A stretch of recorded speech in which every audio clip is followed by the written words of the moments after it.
Mayor Joy Belmonte at running mate nitong si Vice Mayor Gian Soto muling naghain ng kanilang kandidatura bilang alkalde at vice-alkalde sa Quezon City. Samantala ilang artista naman ang naghain ng kanilang COC para sumabak sa bagong karera sa politika. Kung sino-sino ang mga ito ating alamin sa balita ni Sheena Torno. Hindi na pinalagpas pa ni Mayor Joy Belmonte at Vice Mayor Gian Soto ang pagkakataon na muling tumakbo sa Quezon City para sa 2025 midterm elections. Kasunod ito ng kanilang Certificate of Candidacy filing sa Amoranto Sports Complex Martes ng Oktubre 1. Sabay na dumating ang alkalde at vice-alkalde kasama ang mga kongresista sa 6 na distrito ng lungsod.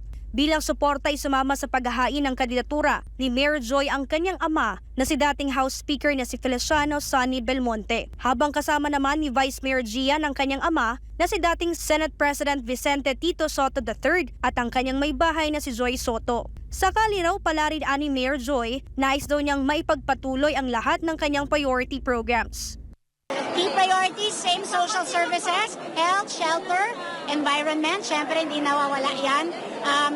Being a business-friendly city para dumami ang mga jobs para sa mga mamamayan natin. Pero para sa akin, i-uplift lang talaga yung buhay ng mga mas mahihirap. Sa ngayon, wala namang matunog na pangalan na kakalaban sa kanya sa pagka-alkalde. If I will run uncontested, I will be very, very happy. And this is to the grace and glory of God. Ang running mate naman ni Belmonte na si Vice Mayor Soto ay isusulong daw ang proteksyon para sa kapakanan ng bawat pamilya. Protection from all kinds of abuse, discrimination, and other sorts of violence. Sabi ni Soto, marami pa raw siyang misyon sa naturang lungsod dahilan kung bakit hindi ito naghain ng kandidatura sa mas mataas na posisyon. Sakaling palarin, ito na ang magiging huling termino ni Mayor Joy Belmonte bilang alkalde at Vice Mayor Gian Soto bilang vice-alkalde sa naturang lungsod.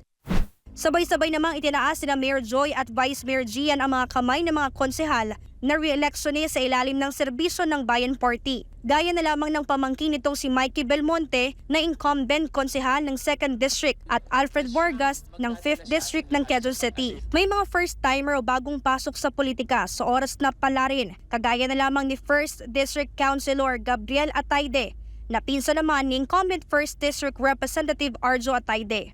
First-timer ding sasabak sa politika ang artistang si Enzo Pineda na naghain ng kanyang kandidatura bilang konsehal sa 5th District. I think I'm ready. At the same time, mas nakafocus po talaga ako sa pagseserbisyo.